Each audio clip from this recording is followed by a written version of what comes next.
People are busy. What they value besides price. So I just want to share you guys my story. I've been in this business for 15 years, and I just remember the first few years really vividly.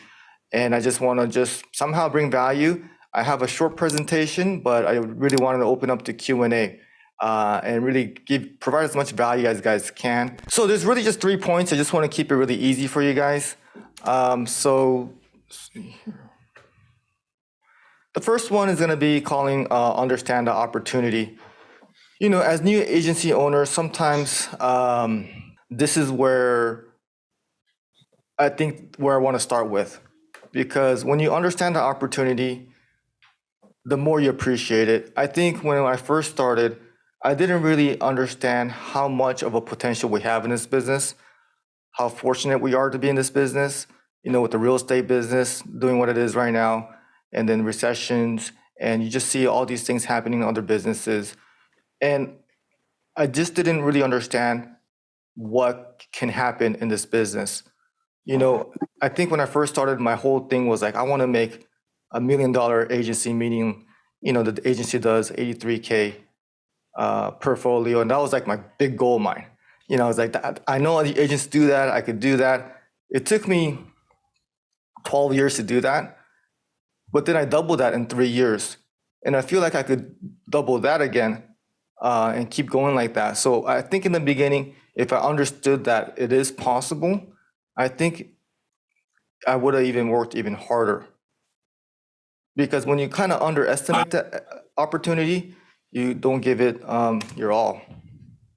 So the more you appreciate it, the more you put enough effort to take advantage of it. I could have titled this, work harder, but then, I didn't want to put it because why work harder? Because the opportunity is so great.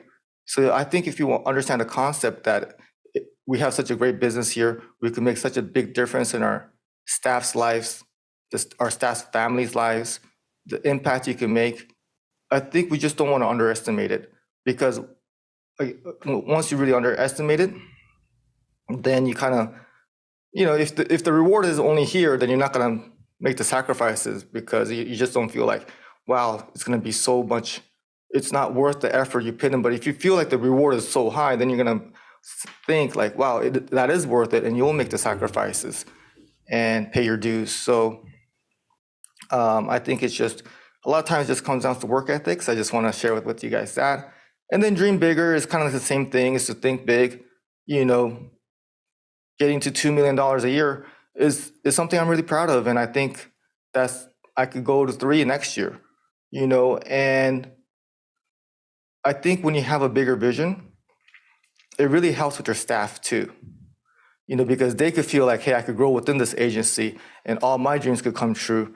But if you're not dreaming big enough, then you're not really given the justice that this opportunity deserves. And then you're also not firing any people inside of your staff, your agency up.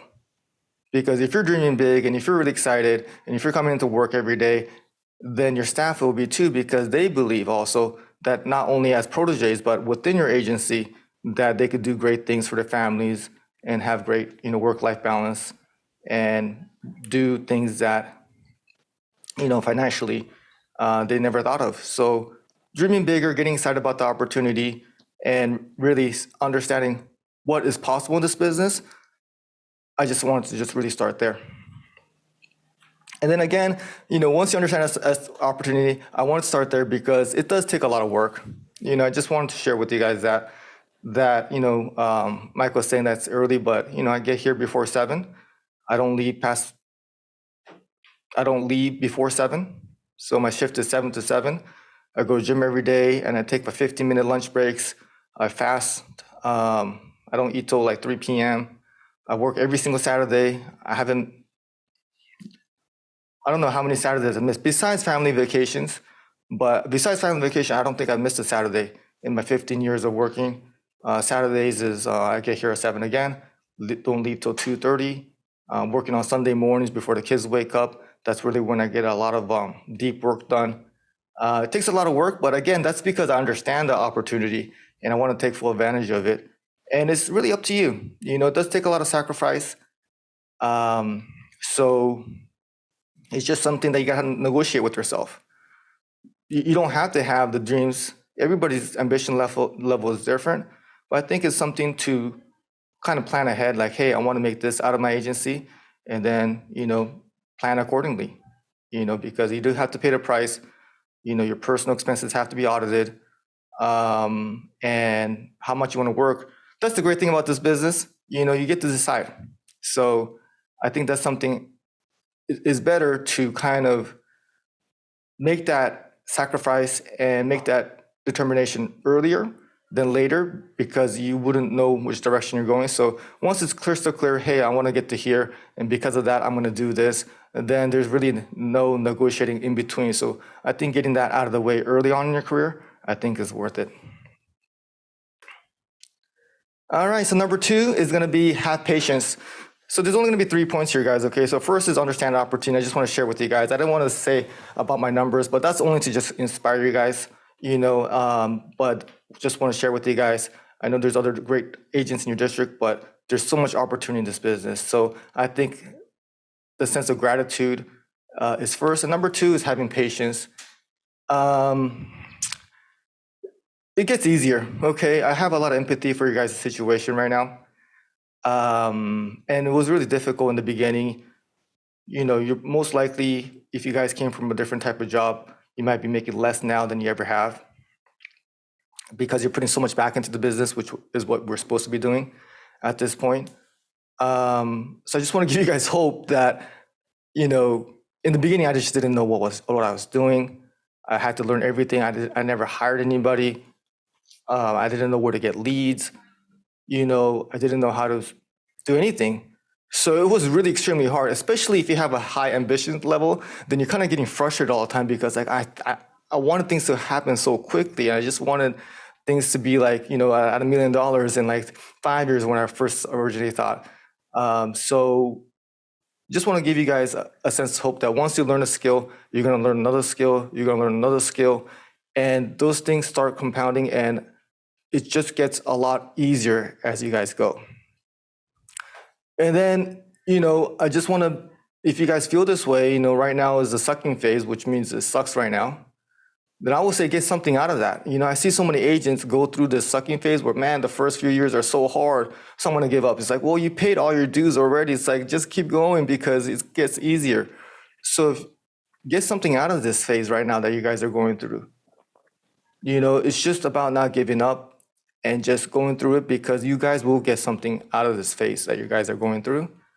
And momentum is a real thing. I shared with you guys, it took me, again, like I think 11 years to make PC, but I just kept on going. And the momentum started building. And now I just feel like I still have to work hard, and I still love coming into work every day. But momentum is something that's real. And to develop that just takes years. It just takes years. But as long as you're working hard, then it's going to build up, and then things are going to get easier. And then you're going to grow faster. I think when you have patience, one of the things that, I've learned that, hey, it's okay. It's going to take some time. And once I realized that, I started becoming so much nicer to my staff, because I wasn't frustrated anymore. I just accepted it. Like, this is going to take forever, so might as well just not rush it. And then I became nicer to my staff. And when I became nicer to my staff, they started producing better, and they started responding better. And I feel like I became such a better leader when I wasn't in a rush. And then I became better at sales and customer service too. Because when you're in a rush, you're just being frustrated all the time. And that's just what I want you guys to avoid, is enjoy the journey. It's going to take some time. Let's just accept that. It's going to take a lot of work. Let's just accept that. But it's going to pay off in the future. And something to look forward to is great to have. But then it's just better to be nice to people. Better be nice to your staff. Better be nice to your clients. It's just good for business. And then the most important thing is, it's just be nice to yourself. Your intent is good. You're trying your best. It's just no need to beat yourself up, compare yourself to other agents. Why are you not growing fast than you thought? Why is this so hard? It's supposed to be hard. You're trying your best. It's gonna, as long as your intent is pure that you want to grow your business for your family, for your staff's family, and you're doing the right thing, you're gonna sleep better at night, and you're just gonna have a lot less stress, and it's actually gonna be better for your business. Because the happier you are, the better leader you're gonna be, and the better salesperson you're gonna be, and the better customer service provider you're gonna be. So having patience, I think, is one of the major things I wanna share with you guys, especially to this group. All right, and the last point here is get to the all I do is marketing and staffing phase. So in the beginning, you guys need to survive. So you need to sell policies. There's just no way around it. You just have to have your income, and sales is a way to do that. So what I mean by this is eventually, though, we want to get to the marketing and staffing level, where that's where your majority of your time is being spent, if not all. Some agents never get to this level, which is fine, and some agents are still successful being great sales agents. So again, this is a question of what level you want to get to. But if you have huge ambitions and if you want to really scale your agency, then you want to get to this level sooner than later. At least know that this is the plan. The big picture plan is that you want to be someone that's spending their efforts and time on marketing and staffing. This is the way to scale your agency. I would say find a niche, okay, that you can specialize in, and then repeat it. One of the greatest things about being what we do right now as agents, as a farmer's agents, that we have so many products. It's just so great that we're able to offer so many different type of products. And if it doesn't qualify for farmers, well, I'm not sure about your guys' contract, you could actually look for other carriers. So the problem is almost that we have too much opportunity. And from my experience, I think it's better to become really, really good at one product that you're very confident in, to a specific target market that your state has a competitive product in. And once you're really able to find that out, this is my target market, this is the type of person I want to talk to, these are the type of people I want to help with this product, lead with that, and then I'll cross some of the other products. You want to find that specific niche and then really become great at it, and then be able to repeat that process, meaning that you're able to have staffing do it, your staff do it. Because when it comes to staff, they could sell policies really well and they could service policies really well.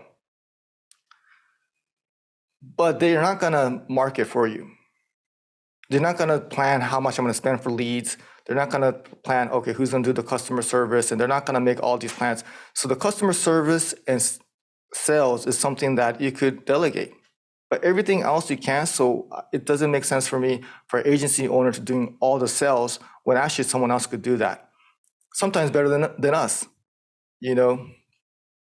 I sold, so that's what I do. Every day I come here to work, I just think about, okay, my job here is to provide my staff leads, get the phones ringing so they could sell the policies. That's all I'm thinking about, is how can I provide them? Because if you have all the leads in the world, then all your problems are solved.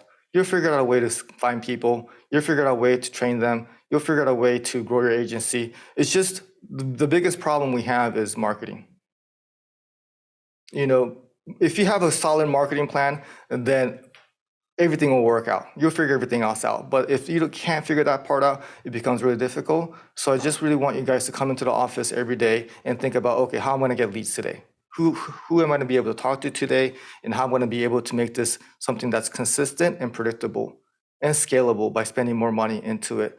So that could come in so many different ways, but spending a lot of time and effort into that is going to be something that will get you guys off to a good start. And once you find out a marketing system that's predictable and consistent, then you'll be able to find staff and help you guys out with that. And when it comes to staffing, let me see what time it is here. We still have a lot of time. So when it comes to staffing, it's just a process I've repeated over and over again. First, you just find an assistant. Okay, a go-getter assistant, not like an assistant that just doesn't care about anything, he doesn't have ambition. find a go-getter assistant, secretary, whatever you want to call it, and then have them do all your customer service work, all your alerts, all the things that doesn't require you to have a license. And then because they're watching you sell all the time, they're gonna say, "Wow, I think I could do that. That sounds fun. Sales is fun to me. I really miss it these days." But they're gonna learn how to sell by just being shadowing you all day long. And then you get them licensed, and then they start selling. Now you have two self producers, and now you guys need assistant. So you hire another assistant slash CSR, and I just been repeating that process over and over again. Nobody starts off at my office as a producer. They always start off at the bottom. I hardly ever hire anybody that has experience. And it's just easier to find people that are just no experience. They just want to get into the insurance industry. They maybe come from restaurant or retail, and they just kind of just learn the business from the very beginning. I have a 20-year-old over there training a 19-year-old. I think in 5 years, they're going to be great. So it's just a process or a pipeline they go through, a career path that they go through. And it's just something that has been working out really great for us. But you really want to think long term. And I know right now it's such a difficult balance because you just need to sell right now. And I totally get that. Okay, every day you got to sell policy. But in the big picture things, you kind of want to set your mind into, okay, eventually I want to be doing more marketing and staffing, training and motivating. I want to change my job duties that way. And that's kind of interesting how as an agency owner, your career evolves as well. All right. Yeah. So that's it. I'm going to open up the Q&A. Hopefully you guys have some because I didn't do a lot of prep, as you guys can tell. So we could use a bulk of our time with that. But, I do have a YouTube channel. I have and then you guys could always, I'm always answering questions on, messages that I get. I do like to help out the agencies out there. And I just want to, share with you guys that this business has been great. I have so much gratitude of what it has done for my family and my agency, my staff's family. And I'm really excited about more than ever now than I ever have because of the momentum has building. So I just want to share with you guys what has worked for me. So I just want to keep it simple there. Just really, really understand the opportunity, have patience, enjoy the ride, and then just focus your time on marketing and staffing as early as possible. I have the first question for you, Dan. Luckily with Farmers' new programs, staff is kind of more required and actually emphasized than ever. We've had some strong success with agents showing getting staffed up early and what that's doing for them. So luckily we've kind of gotten people to buy into that, and most of these people are doing that and doing a great job. My question is, when did you transition more from the sales side to just being the marketing and staffing side of things in your agency? Yeah, that's a great question. And I love that Farmers is doing that because it should, although you guys may look at it like, wow, it's a requirement, no one likes to be required to do anything, this really is the benefit for us. I think they're really looking out for us because they want us to have bigger, successful agencies, not small, tiny operations where you have to do everything on your own. And one of the big things that we chose to become business owners is for freedom, to have more freedom. And you can't have freedom when you're just a one-man shop. So I'll tell you, to answer your question, it wasn't an overnight thing. It was very slowly, gradually happen. I had my first hire. So we didn't have those requirements as a scratch agency, but I had my first hire. And the first thing I did was have a beat the boss challenge. I was like, okay, I really want somebody to outsell me. I already knew that. So I was pretty good at sales because I came from a insurance sales background at a corporate job. So I was pretty good at it, but I really want my first producer to be good at sales. So we had a challenge where if she beat me, then she gets a bonus. And then once she did, I was like, oh, great. Okay, now when I get some referrals and stuff like that, I could just send it to her and I just free up my time. And that's one thing that's really difficult for you guys to probably do, especially if you're buying leads and stuff like that, to not do it yourself and to give it to somebody. It takes a lot of discipline to do that because our ego says we're better at sales than them. And then it probably is, your closing ratio is probably better. So you probably feel like you're burning some leads or it's a waste of money to give it to somebody who's not as good as you at sales. So it takes some time for you to make sure they're ready for that. But in the long run, Even if they don't sell it, it's still an opportunity for us to train them. And then it just probably took me, um, I will say, after 7 years, I've completely stopped selling. So it took me 7 full years, but it really took a long time to get it, maybe even longer than that. I think the last 5 years, so maybe even 7 to 10 years, I still was selling some bigger cases and stuff like that. It depends on your marketing and then what your plan is, because I know some agents that are really great at commercial and they still want to sell the big commercial policies themselves, and that totally makes sense. We're more of a heavy personalized agency, and I have a great commercial producer now. So I've been able to completely get out of the sales process.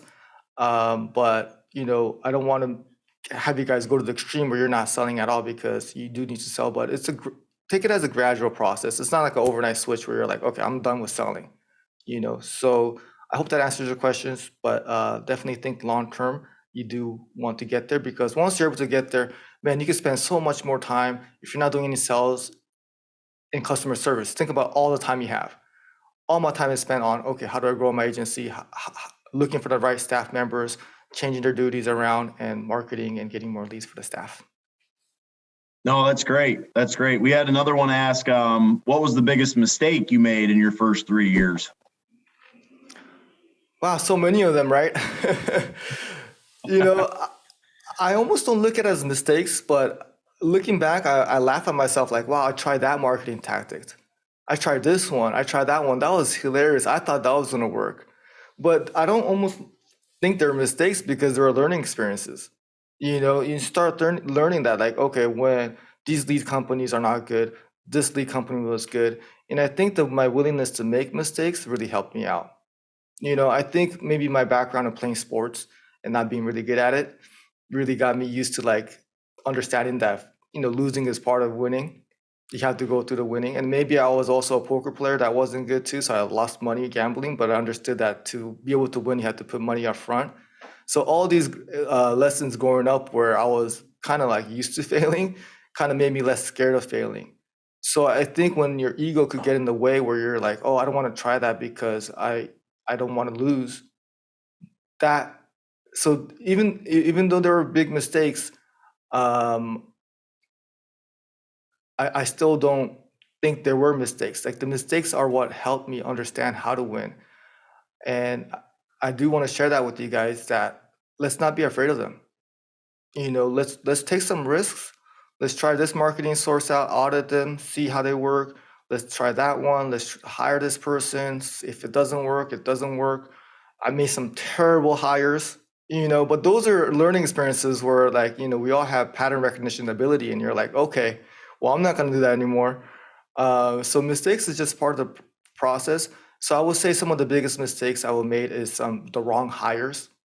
Okay, that's like probably the biggest ones that put me back. I think I wasn't recruiting enough, so I didn't have enough of a pool to choose from. So if someone wanted to work for me, I was like, "You want to work for me? All right, great, thank you so much." And I would just hire anybody, and then like I was just so scared of losing somebody and having to retrain them, because I thought that was too much work. But it's just so much better if you just start off with the right person from the beginning, because people come how they are. So I would say hiring mistakes are the ones that I would highly advise you guys to try to avoid as much as possible. The marketing mistakes is going to be okay. Spend that money on marketing, see what works. And then another mistake I would say I made maybe is when you do find something that works, not maybe going all in on it sooner. So when you find something that works, or you find a producer that's working, or you find something that is working for your, just doubling down on what's working right now. I think I would have grown a lot faster, instead of like trying to spread myself too thin, trying trying too many things, maybe trying to be an expert at too many, things. Um, and not really, once I finding something, and once I started doing that, going all in on something, really giving your top producers all the leads you could give them, and really focusing on your strengths, is something that maybe I should have done sooner. Good. Ryan, you gonna ask something? Yeah, thanks, Dan, for being on. I watched your video yesterday about I think it was yesterday, it came out about the two different employees you were trying to hire, and the one kept on calling back. And I never looked at it that way of it being a good thing, especially in our business. But the way you explained it, I loved how you explained it. And I think that's something I should look forward to going forward. So I just want to tell you on that before I ask you the actual question. But what's actually changed on your end the past, you said about 3 or 4 years to have this huge of a growth from the million all the way up to now we're seeing the 400,000 and above on a monthly basis. What clicked or what changed for you there? Oh, great. Hey, thank you, Ryan, first of all, for watching my videos and subscribing. If you guys haven't, please do so. But yeah, no, I think when it comes to, just to touch on the pace, I'll answer your question, but to touch on that, your point there about that video, I think it's great. I really look when it comes to hiring people who will have desire. That's what I'm looking for. So if someone's following up with me, but they're not really that, like their resume isn't that great, that doesn't matter. Like I'd rather have somebody say, hey, can I work there, please, than me saying, can you please work for me? I think in the long run, that has worked out so much better for me. I'm looking for hunger, and I'm just looking for somebody who's willing to follow up, because if you're not willing to follow up to get the job, then you probably won't follow up to get sales. And I understand it's kind of harder in your guys' situation when you're a new agency, because it's hard for people to get people to want to join someone, that is not established yet. But you can still look for those signs. Someone who's hungry and they're proactive and they're outgoing. And one of the great things that I was doing an interview with the CEO of Ideal Trace, he was like, hey, one of the questions he likes to ask is like, yeah, everything's going okay, but I'm still not quite sure. And then seeing how they respond to that question. And then just seeing, basically you're just judging their desire to join your team. And the higher the desire for some reason or the other, the better the signs is for things to work out, rather than you trying to find a producer that already has experience and you're just begging them, and then you're just coming from a place of like them doing you a favor for joining your team. So yeah, Ryan, to answer your question, so some of the things that really helped me just take it to a whole nother level is kind of what I talked about. Once I found something, I just spent more money on marketing than ever before. I just always had a thought process where if I just got to this level of marketing spend, that's it. Like, doesn't make sense for me to spend more than that much. That's like just ridiculous to spend that much money on marketing. Why would I spend so much money on marketing? But I was talking to another great agent, and then they were saying that, hey, 25% of your folio should be spent on marketing. So I was like, hey, I'm growing my book of business. My folio is getting bigger each month. So it will make sense for me to keep growing as my agency grows, to keep spending more on marketing. And then I was like, well, and then another person said, 33%, a third of your folio should be spent on marketing. So I was like, okay, well, why don't I just get aggressive and just go 40%? And I just spent so much money on marketing. I was just like, F it, like I'm just gonna just go all in and see what happens. And it just blew up my agency. So one thing I just want to share with you guys is that, it just takes a lot of, well, you could say it takes money to make money, but it takes a lot of courage to make money. You got to be willing to just say, I'm going to spend the money for marketing, and then also for hiring too. Once you've been in it for 12 years, I kind of knew, they always say the first million is harder, but now that you know how to make that first million, the second million is so much easier. And it's just, what type of marketing works now. You know how to hire staff, how to motivate them, what type of staff to look for. So all this knowledge you gain, it's just, the momentum is, like I said, real earlier. And I just did everything, just more of it, like double of it. So I just spent more money on marketing. I just started recruiting way more than I have, spend more money on recruiting too. And then the compensation plan, and then the bonus programs, because that changed for us too, luckily. I was able to change the compensation plan, make it more exciting for them, and just spend more time again on training and motivating. So it wasn't really anything that I wasn't doing differently. I just did a lot more of what was working at a much faster pace. Anyone else have anything? I see some stuff in the chat there. Yep, here we go. What kind of bonus programs do you have for your staff to keep them motivated? Well, I think first of all, the compensation plan, I just want to start there maybe. The compensation plan is 10% of the premium. Okay, so if it's a 6 months premium, it's $1,000 auto policy, then it's $100. If it's $1,000 homeowners policy for the whole year, then it's still $100. So I just want to keep it more, and then there's no renewals. So like to keep it more upfront, and that's going to help them make, I had a producer that made 12 grand last month, but the compensation plan has to be bigger. Now the bonus structure, I don't really have any bonus structures unless Farmers has one for us. Like last year we had the jolts, and that was huge for us. We had the spring jolt, summer jolt, and the fall jolt. So when they have promotions like that, then I could have more bonus programs. But the way I look at bonus and compensation is if someone's doing really well, then I'm going to reward them with more leads.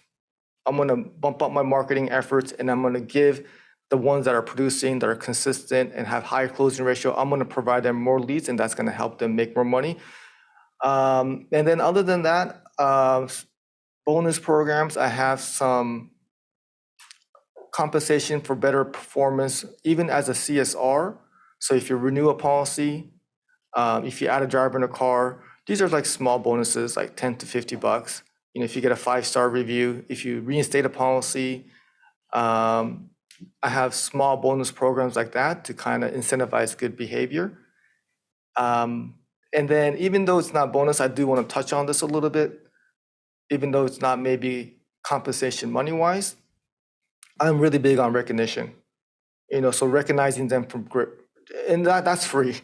But giving them trophies, letting them know they did a good job in front of everybody, having team meetings, and having people come up and get trophies, and having contests for literally everything. Who took the most payments, who worked the most hours, who was on the phone the most, who made the most phone calls, and just tracking everything, because naturally, and this is what I also look for, people are competitive. And if they're winning, even at the smallest wins, I still want to recognize them and reward them and use that as something that drives them, because that's kind of drives this business, is being competitive and having staff. You got to balance that competitiveness out with being nice to each other and being a team and having a good culture. But you do want to use recognition as something that drives them. Good. All right. How did you personally structure your work time without overworking yourself, especially when you didn't have the staff? So I think he's asking like in the early stages. Yeah, that's a great question. That's a great question. I think that's a personal question. I think for me, maybe it was my parents, or because I'm, came from an immigrant family. It's just I just saw that how hard my dad worked, so it was kind of natural for me. But I would say that I just had a set schedule, and I kind of follow that. So if it's 7:30, I gotta be out. I don't know. I have so many unread emails all the time, but I'm just gonna be out. And then when it's the weekends, I just shut myself off from work, and I'm just with my family, and I'm 100% focused on them. So I just have a set schedule, my calendar, and I just follow that. Because it could get out of control. Especially if you're working from home and stuff like that. That's why I like going into work, and when I'm home, I'm not working, except for Sunday mornings. But I just have a set schedule. Like I know exactly what I'm going to be doing at a certain time every single week. At this time, I have a set schedule when I go to the gym every day. I have a set schedule when I eat lunch and dinner. I have a set schedule when it's just completely about family time. So I think just having a calendar, and I think we're all on our phones all the time. I think it's really important that when we're on our phones, try to be on your calendar more than social media. Like I'm putting the smallest things on my calendar, and I'm always spending time on there, so I know what I'm going to be doing exactly at this time next week, next month. And that's kind of how I structure my work time, So there's no ambiguity there. I'm like, well, I get in the office, I'm like, well, what I'm going to be doing now, or what time I'm going to be leaving, or you just have something that's just so structured, and that's really just helps me stay disciplined um, and not overwhelmed, because I just know what it is. Sometimes overwhelming comes from like not knowing, and then also negotiating with yourself how hard I'm going to be working today or not. And there's just so much unclarity. So if you have a set schedule, and if you're just really zeroed in and focused on your calendar, then I think that will help you not feel overwhelmed. Um, and when you don't have a lot of staff, I think that's your schedule should look like, you know, 8 a.m. to 9 p.m. Recruit, Monday through Friday, you know, so you don't feel overwhelmed. And then once you have somebody, 9 a.m. to 10 p.m., 9 a.m. to 10 a.m. for an hour should be just training. And then just having blocks of time where you're just like, okay, this is really important for me. I'm going to do this every day for at least an hour a day for the next 5 days. And then if training is more important, then you're going to be doing that.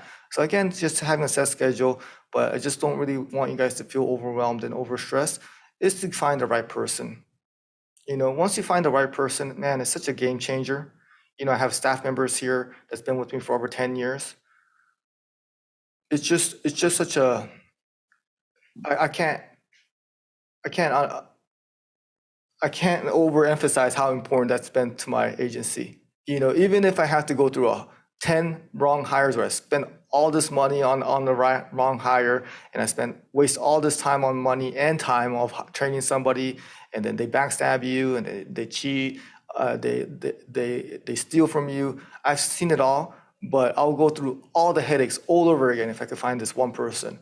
So recruiting is what's gonna help you, and having a great team is what's gonna help you feel very in control and less underwhelmed.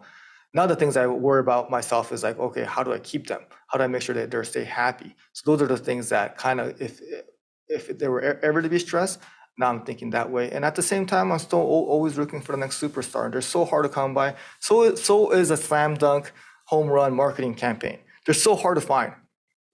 But again, making mistakes and spending your time, it's like, I just feel like sometimes agents are a little afraid of striking out. They're so afraid of like losing a money here, or like making the wrong hire there, or like just not making any mistakes, that it prevents them from hitting home runs. But the home runs is what's going to it's going to really change the course of your careers. So I would say keep swinging for the fences. And then as long as you keep trying, you're going to find something that works. And once you find something that works, then really double down on that. The next part is it's kind of a two-parter. I'll just ask them together because they're both marketing. One is, what types of marketing are working the best for you right now? And then what was your best practices to gain referral sources outside of asking your personal network and personal lines for referrals? Okay, great. Yeah, that's great. The marketing that's working best for me right now is going to be search and social.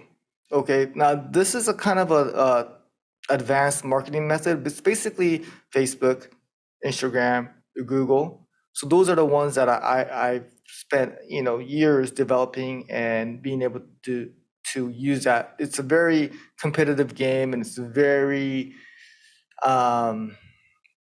expensive, but it helps me get the producers leads that are real time and exclusive. So you can look at it as I'm generating my own leads. But I started it back in 2007 when I first started my agency with internet leads, and that is how I grew my agency for the first 10 years.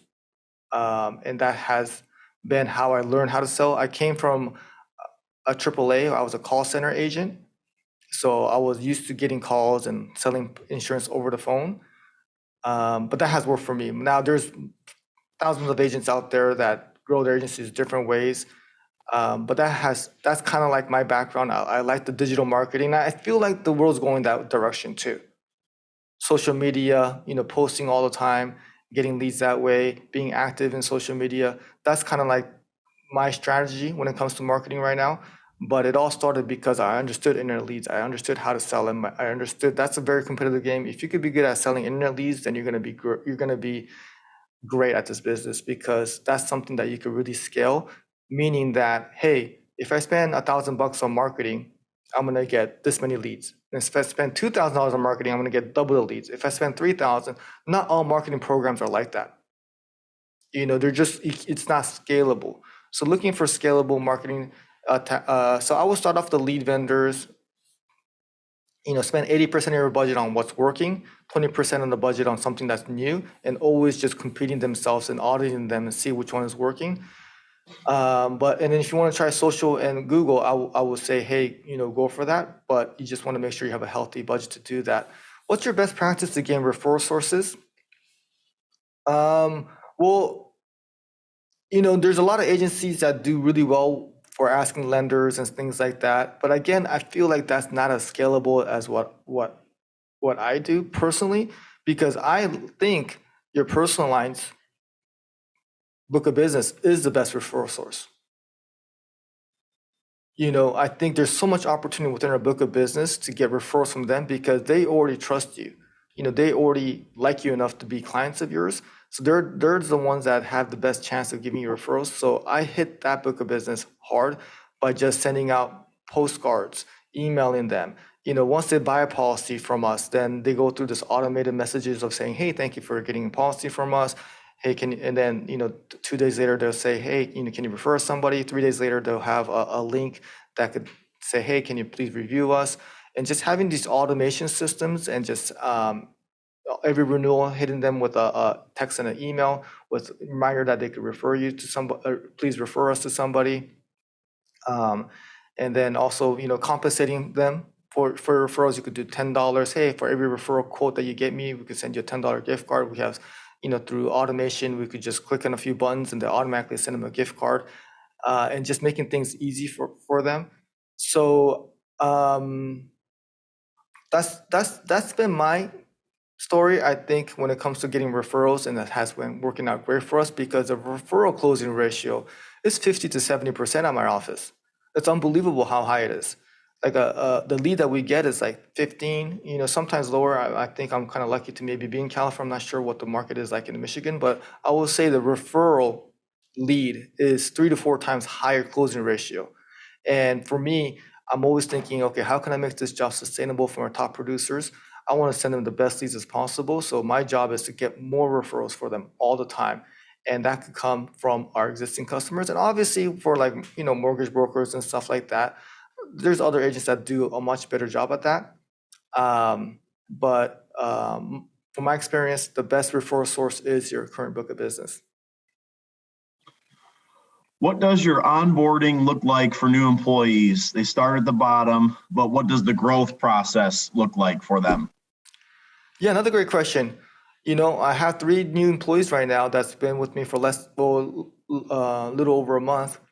So they just sit next to someone that knows what they're doing, literally right next to each other, and they just shadow them, and they get trained off every call. And I'm also walking around. I'm out in the cubicles right in the middle of the office, so I'm never in my private office unless I'm doing like an interview or a review or something like that.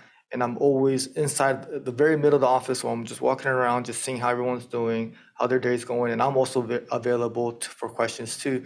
But the onboarding process, and when I was new, I was that trainer. Okay, so we wouldn't be in separate offices. I will have my desk here, and then, so the social distancing definitely didn't work at my office, even during COVID, because I will have to be literally right next to that person. And if they have a question, the availability is everything. I'm just right there. They could just put them on mute and then ask me a question, and I'll just show them how to do it. So that's how hands-on I think it should be, because one of the things that employees hate is not knowing what they're doing. I sometimes feel like as managers, we feel that employees don't like to be micromanaged, and micromanage is not a great word, but they want to be good at their job. So my job is to help them get good at their job. So that's why, in a very nice way, I train them, not in the mean way, but I'm very available and giving feedback all the time. And I think that's the onboarding process. Now, luckily, I don't have to do that because I have other people doing that. But if you have somebody new, it's like a newborn. It's like a toddler. Like you just have to hold their hands the whole way. And I know that's hard because you're like, I gotta sell, like I gotta do all this other stuff. but that time you're spending on growing them, once they're, a teenager, I guess you could say, or once they're on their own, and once they're a young adult, then they're giving you so much back from our office because the agents that's been with me I have 6 of them over 6 years. I don't really have to worry about them. So you have to pay your dues. You have to give first, and then you get later as far as, okay, I don't have to worry about that. I know they're working hard over there and their engine's running, and it's just something where you're having to plant a seed and watching them grow. The growth process really just does depend on the individual. So some women are going to be learning a lot faster. Some of them aren't going to work out. The growth process is there are just support role. Like I said, they just do chats with farmers, getting discounts on. They're sending out evidence of insurance. They're calling people that are pending cancellation. So in the beginning, for the first week, they're not even on the phones. They're just doing just administrative work, data entry, mailing out quotes, mailing out policies. And then, depending on the agency situation or your situation or that person's capability, then they're on the phones. Hey, something repetitive too. Hey, your policy is pending cancellation. Hey, you're missing documents. Doing something very easy but repetitive. And then they started answering calls, which could be all over the place. But, oh, you want to quote? Okay, now this is what you do. Okay, you want to add driver? Okay, now I'll teach you that. Then they start the licensing process. Once they get their license, then they're doing, getting referrals. Hey, thank you for choosing farmers. Hey, do you have anybody? And trying to cross-sell and getting sales off that. So off referrals and cross-sells. And then they're going to get to a position where they're good enough and they're proven enough. And this is going to take, depending on the producer's ability, then they're going to be able to get leads. So I'm never going to hire somebody, get them licensed and get them leads right away because it's just the leads is such a big expense for me. So you're going to have to earn your way to getting leads. So that's kind of what the growth process is. So after all of that process, now you're getting leads. And then there's another level above that, which is now you're doing commercial and life. And then next year, we're going to have a leadership position where some of the leaders are going to be training, is going to have teams, and they're going to be responsible for like about 3 or 4 producers and make commission off what they make too. So I always want to make sure at my agency that they know what their next goal is. Okay, I want to get to this level next. Okay, I'm here, so I'm going to get to this level. And they've seen other people go through it. And in a weird way, if you lose an employee, then it's okay because you have somebody else ready to take their position. I almost look at it like college basketball. Like you just have to keep recruiting new people. And then the freshmen are going to be better in their sophomore years. And then hopefully you find somebody. The great thing is that they don't have to graduate from your agency, but you always have to keep recruiting and having people go through the process. And then what's really important is to make sure that they understand that there's always another level at your agency. Then you never want to have a top producing person feel like, oh man, I reached the maximum here. There's no more room for growth for me here. So that's something that I'm always trying to provide for my staff members. And I really am excited to see them do well in this business. So for the ones that you're having worked the leads, or when they get to the point of working leads, what do you think the sweet spot is for leads in a day? Because obviously you can have too little, but I think you can also have too much of what they can, realistically work and work well. So what do you kind of think that sweet spot is? Yeah, I think at least 10. Okay. And then it's not the leads that's important. It's more like 10 conversations per day. So sometimes you need to get more to get 10 quotes in per day. And a lot of producers could do a lot more than that. So, but I would always try to go more than less, because less is just not getting the experience or the at-bats for you to get that experience to be good enough. That was kind of like the good thing about how I started my career as a call center agent at AAA, is that I got so many experiences of like, okay, these are the type of people I got to talk like this. These type of people are very, cost sensitive, so I had to talk like this. And these are the type of people. And then I just learned so many, and this close works, this close didn't work, and you just want to get more experience. So a producer who's been with my agency for 1 year who gets 10 leads per day is going to get, and then another producer is getting 2 per day, that person, even though they both only been here for 1 year, one is getting 5 times experience of how to sell policies. So if you think about it as time as money, and you want to get somebody really good, you want to just overfund or just really give that person a lot of opportunity, because they're going to get a lot better faster. So, and then if you have overflow, meaning that, wow, my top producer is just getting way too many leads, he or she just cannot handle it, then you have another producer. So having too many leads is almost never a problem. Good. That's good. That's an interesting take, and I think it just shows, what people can do if they're doing it efficiently too. Yeah, it's all a skill game. It's something that can be learned. Insurance sales is with training and motivation and the right mindset is something that is just unbelievably makes a huge difference between A producer and B producer. And that's something I've learned, is that it's just a huge difference in the same exact lead, but what the turnout could be based on how you talk to them and what you say and what questions you ask. Yeah. All right. What level of on-the-ground or in-person community marketing do you participate in, and how effective has it been? Yeah, this could be my personality, but I'm actually very introverted. I grew up very shy, and I'm just not really good with people like face to face or going to marketing events. And it's just something that I've never been comfortable with. I've always been like, okay, well, let's just talk. If you want insurance, let's just talk insurance and let's find me on the internet and then just call us, or we'll call you, and then just been very transactional. That has worked for other agents, but me personally, I just don't have any value to give as far as this has worked for me, because I've never even did it. Because it's just something where it's not comfortable. So I think it's a big self-awareness game where you're like, man, I love going to events. Like, I love meeting new people and love building relationships. Then definitely do that.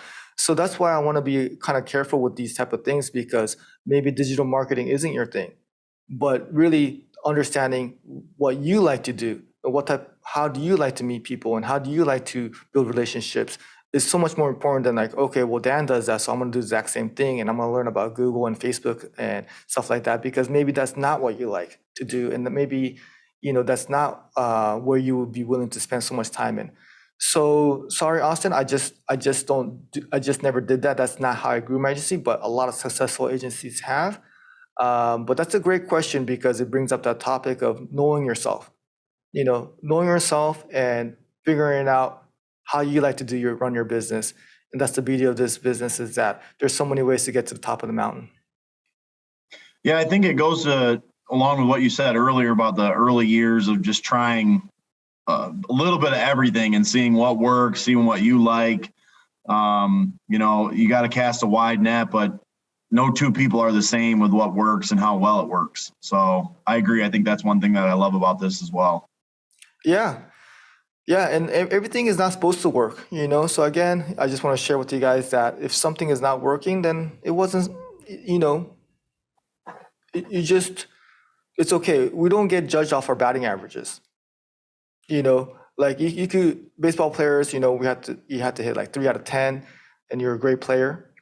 But with us, we could hit, 1 out of 100. But if that one is going to be, and then in baseball, you could hit a home run. The most you get is 4 runs. But in business, you could hit 1 for 100, but that one could be worth millions of runs. So let's not worry about our batting averages so much. Let's worry about just finding something that's game breaking for agencies. Like, wow, this is really working. I'm just going to keep repeating it. And that's how I feel you could scale your agency, and then you could cross sell off of that. So I think finding a really good niche that's repeatable again, so in-ground person community marketing, you're just keep consistently, okay, if I do this much, I know I'm going to get this much, and I could hire another staff to do this part of town, and just you could grow things like that. That's great. But you'll never know until you try. So don't worry about your batting average, but figuring out what really works for you. And once you find something, then really go hard on it. All right. Anyone have anything else? I want to be respectful of your time too, Dan. No, yeah. Thank you so much, Mike, for having me. I hope this really helps. If you guys want to connect with me, just find me on social media. With Texas being such a large state, well, I'm in California. But I do focus on the entire state. Yeah, I do like marketing to the whole state because I think that's a lesser of an issue than it used to be before. People are busy. What they value besides price, the only thing they value is their is convenience and their time. So they're not really worried too much about where you are. Okay, so location is a less of a factor. So, well, great. Thank you guys. Yeah, I really appreciate the love here. I really wish nothing but best for you guys and your district, Mike. Again, big props for you for setting this up for your agents, and I'm really impressed by the turnaround too. A lot of agents join here, and that's just a great sign that you guys took your time to be here to learn. And I just want to give yourself guys credit for wanting to learn because and just keep that. When you're new, I think one last thing I'll end with you guys is that I still want to learn all the time. And the ego is the biggest enemy. If you think you know it all, that's when everything goes bad.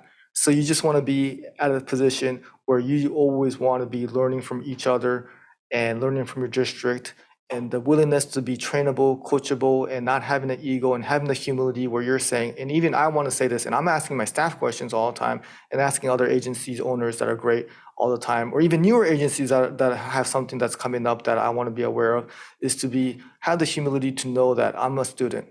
I'm always going to be a beginner. And that has made a big difference in my career, where I just am thirsty to learn more from each other.